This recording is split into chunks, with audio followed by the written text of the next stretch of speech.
Benson, not your first media day by any means, but your first media day with your wife. So what's it been like throughout fight week this whole time? It has to be different, I would imagine. Actually, the fight week's been pretty similar. Not too much of a difference at all. My first time being here for his whole fight week. Yeah. No, exactly the same, kind of. So then what's fight week been like for you, getting ready for a fight with Benson at the same time? Not too much different than his normal fight weeks. It's just now I'm training a little bit too, but even his other fights I would go down and roll around with some of the guys too, so it's pretty much the same. It has to help that this is technically a hometown. I know you guys are up in Glendale, but yeah. At least it's downtown here. First time you've fought, have you fought in Arizona since? I know you fought Anthony Pettis here, but you haven't really fought here since then, right? No, first time since Pettis in 20, whenever that was, a long time ago. Days. Yeah. Has that been by design? Have you wanted to fight here, or do you like fighting away from home? No, I love fighting here in my adopted hometown. It's nice. It's, logistics are easy. You don't gotta worry about doing this and traveling here and carrying this and what you're bringing and what stores they have there. So that's the way it worked out. We talked to Corey Anderson when he fought in Madison Square Garden. That was kind of a home crowd fight for him. And he said there are detriments, a lot of people pulling you in different directions, asking for tickets and trying to go to the fight. Has that, she's already said, has that been reality for the both of you? We took care of that pretty early on. We just went, hit up Bellator and said, hey, we need about 50 tickets, and got it all squared away. And after that, we're done with it. We're not dealing with it no more. So we were able to take care of that pretty much early on. Everywhere you go, people always ask you for tickets, no matter what, no matter where it is. So like, let me get a ticket. I'm like, okay, sure. I guess, like, how did this whole thing come together too? Was it something that you guys thought of and you kind of pitched it to Bellator and they were in, or did Bellator come to you and say, hey, we haven't done the amateur prelims for a while, but this seems like a perfect opportunity to do it? No, we just told Bellator that. Well, actually, Bellator. I called Mike Hogan first and said about Maria wanting the fight or needing the fight anytime soon, yada yada. Like, oh, actually, we have a fight coming up in Phoenix in like 6 months from now, 7 months from now. I was like, oh, cool. Or it was like 5 months from now. And then he said, we can get her on the card, no problem. I was like, oh, awesome, great, that's great. And he asked, well, you think you'll be ready for October? I was like, October in Phoenix, my wife's on the card. Like, I'll make sure I'm ready. I'll be ready for sure. And that was pretty much the gist of it. In a couple, 2-3 text messages, and it was done. Easy enough, right? Yeah, that's great. And I guess for you, would you like be open to kind of hoping that the Bellator keeps you around when you're ready to turn pro? You become part of the roster. Yeah, I'm super grateful to be able to. My second fight ever being with Bellator, I would love to stay with Bellator. I think they're a great team. I love everybody behind the scenes.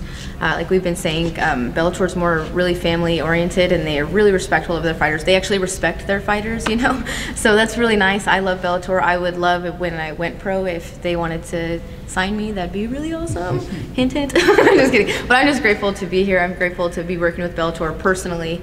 I've tagged along with my husband for a lot of it, and I'm just grateful to be a part of their show too. You seem so calm, so do you kind of attribute that to kind of being by his side and seeing some of the big stages? Because obviously this is a big difference from what you've fought at before. You're just going into an arena like this in your hometown. Yeah, honestly, it's just a different part of the city and a different octagon, but it's the same thing as at home, and everybody strives to be on a bigger stage, right? So I'm just getting there a little bit sooner, so there's no reason to get antsy about it. I'm just grateful to be here, and as long as I think we always think about it that way, being grateful to have this opportunity to do this, because there's a lot of people who want to do it and don't get to do it.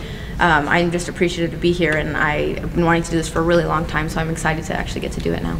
I know there's like 10 or 11 fights in between you guys' fights. Will you be cornering and vice versa or anything like that? Yeah. Mm-hmm. Yep. He wouldn't have it any other way. Yeah, I'll be cornering my wife, for sure. Nice. April 20th, 2013, Henderson versus Melendez, the proposal. Maria, were you training at that time? Yeah, I was doing jiu-jitsu, not MMA, but I was doing jiu-jitsu. I was training with the fight team. Yeah. I trained with the fight team for their ground days to help with some of the female fighters, but I wasn't striking yet. But yeah, I was around. Did you know about MMA before meeting Benson? Yeah, I have 3 older brothers, but I didn't really know about it until I signed up at the lab, and then I got more into it just because we had a fight team at the gym. But I had brothers who liked the UFC. Like, I think my first fight ever watching was Royce Gracie versus who was the wrestler? Matt Hughes. I think that was the first one I ever saw.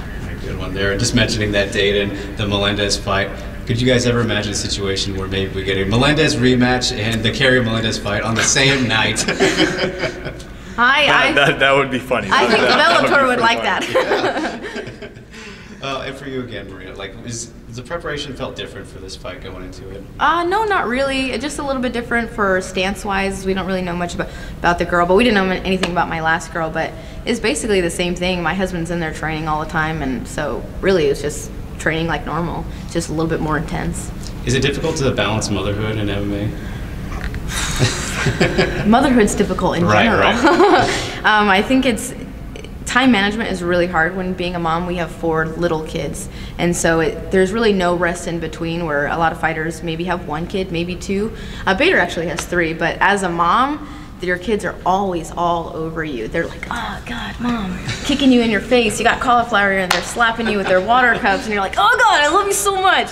So time management is hard, but as long as we keep our kids' schedule and then we put in training between their schedule too, it balances out really well. And I have a great husband who, I go to physical therapy this time, he has the kids. He goes this time, then I have the kids. And then the kids go to the gym at this time, and so we worked it out pretty well. Yeah, got it down to Benson, man, taking on Brent Primus, a very underappreciated grappler, jiu-jitsu guy, I think. Yeah. Do you kind of like a matchup like that? A little fun to go to maybe potentially go to the ground with a guy like him? Yeah, I think he should be pretty good. I think it should be pretty fun. I think he's a pretty strong guy, very jiu-jitsu oriented. He has his rubber guard, Sean Williams guard that he likes to go to and whatnot. I think it should be interesting on how he approaches it and if he tries to do the exact same thing as me, if he tries something a little bit different. It should be fun. I do like the matchup. Yeah. Well, kind of going off of that, I asked Brent to compare his jiu-jitsu to your jiu-jitsu, and he just said, I'm better. I am a better jiu-jitsu player than Benson Henderson. So how would you compare your jiu-jitsu to Brent Primus's? After I beat him up on Saturday night, we'll have a jiu-jitsu match also. I'll beat him up with that too. And I actually looked this up. Brent Primus made his pro debut 3 months before you fought Anthony Pettis. So you've obviously been fighting for much longer. When did Brent Primus actually get on your radar? Was it when he became champion against Michael Chandler? Were you aware of him before? No, I think the first time I ever heard his name was when he was fighting Chandler. Did you consider him the champion at the time? I know because Michael Chandler he got that weird ankle injury, went with the leg kick, and he was saying that Brent's not really the champ. I got hurt. Did you consider Brent Primus the champion? Whoever has the belt, it's kind of like Coco puts the belt on your waist and that guy's the belt holder. That doesn't make sense to me. If you get hurt in a fight, it's because the other guy's trying to hurt you. Sure. Normally, right? I was pretty strange, another side topic or whatever, similar, but fighting the little Pitbull brother, he kicked me. I checked his kick, and he ended up breaking his fibia or tibia, whichever shin bone it is. Like, yeah, it's an injury. It sucks. It's a weird injury, but like you train to check that, and if you get hurt and the guy caused it, it's on purpose. But I don't know, whatever. He was the belt holder. He was the champ. He got the belt around his waist. Just say good job, and I'll see you again. That's what you should do as a competitor, as an athlete. Like, hey, good job. You got your hand raised. You won. You beat me this time. I'll see you next time, though, sucker. Well, speaking of Pitbull, Brent openly laughed when I asked him about the Bacon title fight that's happening between Patricky Pitbull and Peter Queally. He said it's an absolute joke that this fight isn't the title fight. So when you heard that Scott Coker and Pitbull announced that Patricio was vacating and Peter Queally Patricky, I can already see you smiling. So what do you make of this title fight? I have no comment. If you don't have anything nice to say, just don't say anything. I tell my 4 kids that we have 6-year-old, a 4-year-old, a 2-year-old, and a 1-year-old at home. I tell my 6-year-old, my 4-year-old all the time, if you don't have nothing nice to say, just don't say it. You don't need to say anything. You don't need to say anything. You don't need to add this, add that. Living what we preaching, living what we say, following up with our actions, not just saying, hey, do this, but then we do something different. But I'm just not gonna say anything. Sure. I don't need to say anything. It is what it is. With your experience level, is it nice though? Does it kind of light a fire a little bit to know that there's movement with the title? Like, it's not just that you're fighting, waiting for somebody else to figure it out? That is the silver lining for sure.